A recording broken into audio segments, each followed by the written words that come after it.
buka puasa bersama jajaran Densus 88 Anti Teror Polri dengan mengusung tema Tebarkan Kebahagiaan dengan Silaturahmi untuk Meraih Berkah Ramadan. Kami juga mengucapkan selamat datang kepada para tamu undangan. Yang pertama dari Yayasan Hubbul Waton Indonesia atau biasa disingkat HWI. Yang kedua dari Yayasan Forum Komunikasi Aktivis Akhlakul Karimah Indonesia atau FKAI.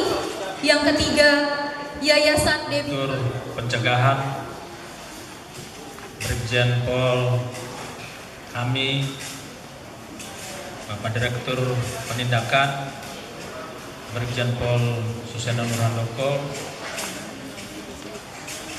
para staf Densus 88, sahabat-sahabat saya yang juga datang hari ini, adinda saya Cananto, Ketua Pemuda Muhammadiyah, sahabat saya, adik saya Gus Naji, sahabat saya Dr. Ginanjar Saban, Dr. Sabto, para beberapa sahabat saya dari Pemuda Muhammadiyah, kemudian ada dari forum korban terorisme, dan anak-anakku, para santri dan santriwati yang juga hadir pada sore hari ini, dan seluruh hadirin dan tidak bisa saya sebutkan satu persatu. Pak Kiai, mohon izin Pak Kiai, di belakang Pak Kiai ini adalah saudara-saudara saya semua, anak-anak saya dan anak-anak Densus. Kalau yang dari Yayasan Ex Napiter ini kurang lebih ada 60 orang. Mereka dengan kami sudah bersaudara, yang tadinya mungkin kita saling bersih tegang, hari ini kita bisa duduk bersama-sama, dan saya yakin pertemuan demi pertemuan ini akan menghilangkan ketegangan di antara kita, terutama di bulan puasa, bulan suci Ramadan yang penuh dari pertikaian orang-orang dewasa, Pak Kiai, di daerah konflik. Prinsip yang saya bangun bahwa ketika orang tuanya berkonflik, anak-anak tidak boleh menjadi korban. Ketika orang tua berkonflik, kita harus bersentuhan kepada orang tuanya dan juga kepada anak-anak.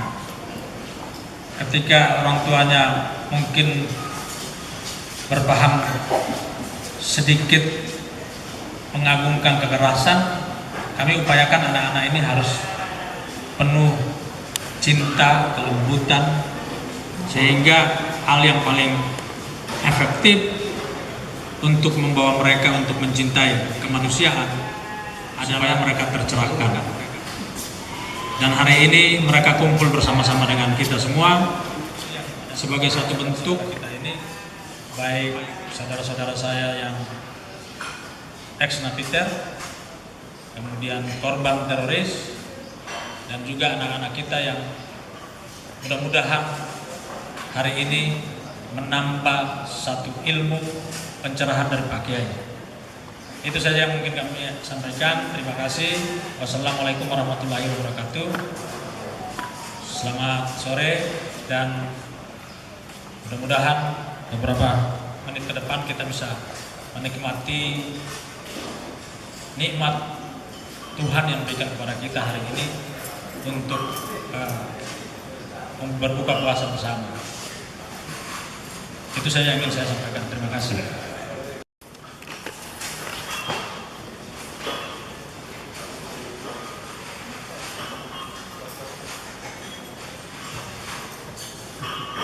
Terima kasih kepada Bapak atas kata sambutannya. Baiklah, acara selanjutnya adalah pembacaan ayat suci Al-Quran. Bismillahirrahmanirrahim. Dengan menyebut nama Allah yang Maha Pengasih lagi Maha Penyayang. Ya ayyuhalladzina amanu kutiba alaikumus wabarakatuh. Alhamdulillahi wa kafa. Yang sama-sama kita hormati Bapak Irjen Pol Martinus Sugeng, Kadensus Anti Teror Polri, para pejabat di Densus Anti Teror Polri, Hukum dan Kebijakan Publik PP Muhammadiyah, ada Mas Trisno Allah Subhanahu wa Ta'ala. Pada sore hari yang penuh berkah ini kita hadir untuk menunaikan undangan untuk bersilaturahim. Kalau tadi disampaikan oleh Pak Kadensus, yang disampaikan edaran pemerintah itu adalah bukber. Kalau kami meminjam istilah, ini namanya iftar jama'i. Kalau iftar jama'i itu ya berkumpul ada dalam suasana bangunan persaudaraan. Nah, ini yang tidak apa-apa, Pak, kalau dalam konteks untuk silaturahim ini. Salawat dan salam tidak henti-hentinya kita mohonkan kepada suri tauladan umat manusia Rasulullah Muhammad Sallallahu Alaihi Wasallam yang telah membimbing dan mengarahkan umatnya minadzulumati ilan nur aidinul Islam dinul haq.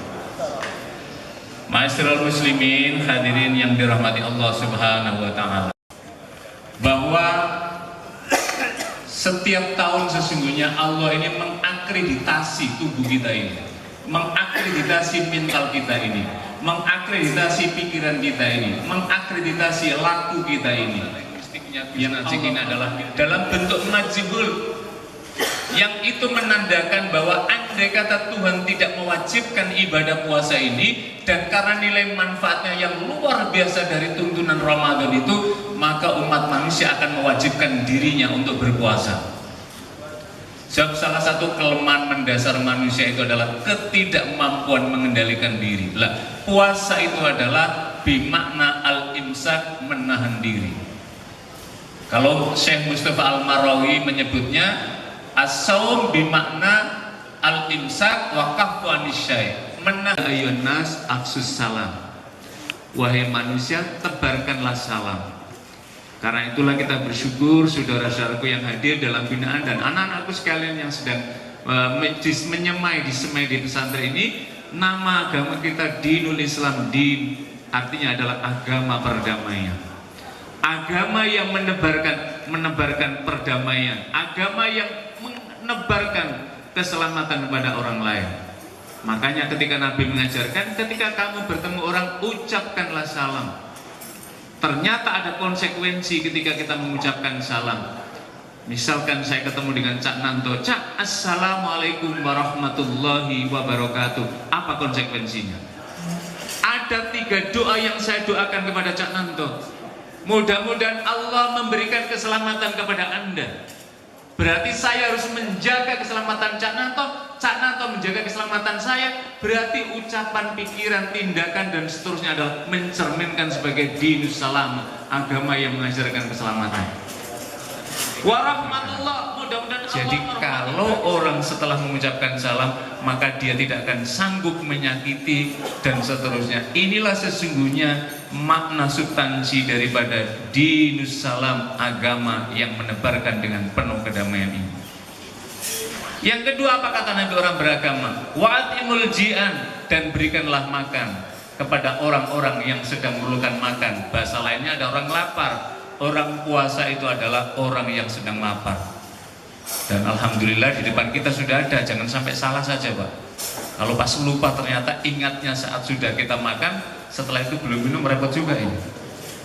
Wa'atimul ji'an, berikanlah. Karena itu, kalau tadi pikiran, ada orang yang berbeda dengan pikiran kita. Karena itulah kalau kita lihat di dalam fikih itu namanya fikih, berarti pemahaman. Memahami teks Al-Quran dan Sunnah, maka pasti akan berbeda satu dengan yang Abu Hanifah, Imam Malik, Imam Syafi'i, Imam Ahmad bin Hambal. Keempat imam otoritas ini berbeda dari sudut pandangnya. Saya ingin berikan contoh dari amalia harian kita saja. Mohon maaf Pak Kandidisus. Contoh misalkan Gus Najik ini tokoh NU, saya tokoh Muhammadiyah. Wijaya ke pedalaman itu 10 hari saya di sana. Ketika saya ceramah di Batalion Wimanisile dan kemudian di di Polres, kemudian di sana disampaikan, Ustaz, ini zona merah, Anda kok sampai 10 hari? Kalau hari ke-1 dikasih zona merah mungkin saya sudah pindah, tapi karena sudah tinggal 1 hari terakhir, tetapi alhamdulillah tidak ada masalah. Karena apa? Kita menebarkan misi kedamaian di sana, kita sampaikan di sana. Dan ini adalah menjadi hal penting tugas kita semua merawat keindonesiaan kita ini. Saya selalu di mana-mana menyampaikan kita harus parlemen India kalau rapat menggunakan 3 bahasa. Kita cukup hanya 1 bahasa Indonesia. Ini adalah contoh bagaimana karunia Allah yang luar biasa. Dan kata Allah apa? La in syakartum la azidannakum. Kalau kita semua ini bersyukur, maka niscaya ini akan semakin kita tambahkan. Karena itulah bagaimana merawat ukhuwah persaudaraan ini menjadi sesuatu yang amat sangat penting sekali. Kita telah menyepakati menjadi rumusan tentang ukhuwah, tentang persaudaraan. Pertama adalah ada ukhuwah Islamiyah. Ini adalah kata sifat. Dan anak kita kelas 4, kelas 5, ketika jam 2 siang kita tanya, nak, apakah kamu haus, apakah kamu lapar? Pasti jawabannya lapar dan haus. Dan kemudian coba kita sebagai orang tua kasih minum, silakan minum. Dia tidak akan mau, karena dia tahu belum waktunya menikmati, dan itu diharamkan pada konflik. Dan kemudian kita harus menetap masa depan. Ramadan mengajarkan apa? Yang tadi dibacakan ayyam ma'dudat, bahwa Ramadan itu pada hari-hari tertentu. Semua orang memiliki masa lalu, semua orang memiliki pengalaman hidupnya, tapi Allah meminta adalah lihat ke depan. Karena itu kalimatnya adalah yattaqun dalam bentuk untuk melihat ke depan. Bapak Ibu dan hadirin sekalian, karena waktu maghrib sudah menjelang, maka ajaran Ramadan marilah kita jadikan teladan dalam kehidupan sehari-hari kita. Kita harus mampu mengendalikan pikiran kita, perilaku kita, perspektif kita, bahwa di luar kita ada yang berbeda dengan kita. Itulah sunatullah dalam kehidupan kita. Sebab kalau kita ini disatukan, Allah tidak menghendaki itu. Tujuannya adalah fastabiqul khairat, berlomba-lombalah di dalam keterbaikan. Allah meminta kita berlomba-lomba di dalam keterbaikan. Mudah-mudahan Ramadan ini membentuk dan mengantarkan kita semua menjadi manusia-manusia mulia, manusia-manusia yang memiliki budi pekerti yang tinggi, manusia-manusia yang memiliki dedikasi, dan manusia-manusia yang memberikan manfaat. Khairun nas anfa'uhum linnas. Sebaik-baik manusia adalah yang memberikan manfaat. Dan karena itu untuk mengakhiri ini, saya diminta membacakan doa. Mari sama-sama kita berdoa kepada Allah Subhanahu wa Ta'ala. Mudah-mudahan Allah kuatkan kita, mudah-mudahan Allah kokohkan bangsa kita, dan mudah-mudahan Allah jaga keimanan dan ketakwaan kita. Ala-din ya Al-Fatihah. Insyaallah. Ya Allah, terimalah amal ibadah puasa kami. Terimalah amal ibadah puasa kami dan berikanlah sempurna, bisa menyempurnakan amalia Ramadan ini ya Allah. Dan jadikanlah kami semua menjadi manusia yang bertakwa di sisi-Mu ya Allah. Rabbana atina fid dunya hasanah wa fil akhirati hasanah wa qina adzabannar. Subhanaka rabbika rabbil izzati amma yasifun wa salamun alal mursalin walhamdulillahi rabbil alamin. Assalamualaikum warahmatullahi wabarakatuh. 88 anti teror Polri yang akan memberikan pelakan.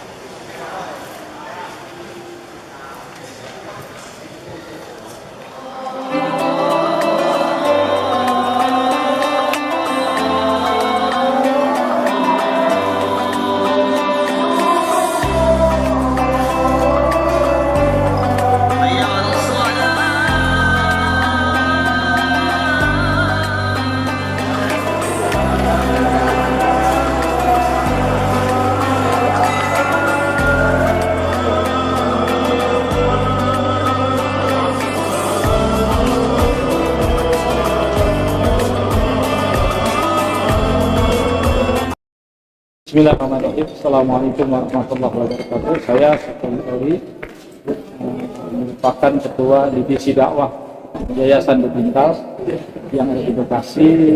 Kehadiran saya di sini di markas daripada Densus 88 di TPS Kabupaten Bogor, yaitu dalam rangka silaturahmi bagaimana pesan Pak Densus tadi sama hukum yang mengatakan bahwa walaupun PNS, SN, TNI, Polri, apapun pegawai tidak dilarang untuk mengadakan buka bersama, tapi ini punya nilai historis, punya nilai tersendiri, yaitu ukhuwah. Ada nilai silaturahmi di sana, mana-mana mereka ini adalah para pejuang kemanusiaan yang telah berhasil lulus, telah melalui proses hukuman, lalu mereka menjadi sebuah agen perdamaian di beberapa tempat. Ini menjadi inspirasi bagi kawan-kawan yang lainnya. Nah, silaturahmi ini sangat penting dengan Densus 88 karena dalam rangka juga sebagai trust building, membangun kepercayaan, ya, karena membunuh stigma itu sangat sulit. Mau tidak mau kita harus bergaul, ya, lupakan masa lalu, dendam dan sebagainya. Mari kita sama-sama membangun bangsa yang menjadi Indonesia yang damai, menjadi Indonesia yang lalu diliputi dengan keamanan, diliputi dengan ketenangan. Dan bulan Ramadan adalah momen yang sangat tepat untuk menunjukkan rasa sisi-sisi kemanusiaan. Inilah yang kemudian latar belakang kami berkumpul di tempat ini, berkumpul di markas bersama 60 ikhwan, di antaranya ada 49 resnapiter, lalu ada 7 dari penyintas, lalu ada 7 jaringan dan 4 dari penyintas yang tergabung dalam PKKI. Adapun kami ada 3 yayasan yang berkumpul di sini. Ada pertama adalah Yayasan Bebintal, lalu ada namanya Yayasan PKKI, Forum Komunikasi Aktivis Akhlakul Karimah Indonesia, lalu yang ketiga adalah HWI yang berada di Sentul yang diketuai oleh Ustaz Arif Hamid Malam, kalau Yayasan PKKI oleh Ustaz Nasir Abbas dan Ustaz Suhaib. Dan alhamdulillah kami berkumpul, bereuni kembali bersama kawan-kawan, dan mudah-mudahan ini menjadi cikal bakal yang baik. Dan saya berapresiasi sekali kepada Bapak Densus 88 beserta jajarannya, ya, atas undangannya, dan kami mengucapkan jazakumullah khairan jazaa. Mudah-mudahan Allah Subhanahu wa taala membalas baik daripada para pimpinan di sini, dari teman-teman dan kawan-kawan. Demikian mungkin dari saya di sini. Mudah-mudahan Allah Subhanahu wa taala memberkati kita semua, menerima daripada amal saleh ibadah kita di bulan suci Ramadan. Amin ya rabbal alamin. Demikian, wallahi muwaffiq ila aqwamit thariq. Wassalamualaikum warahmatullahi wabarakatuh.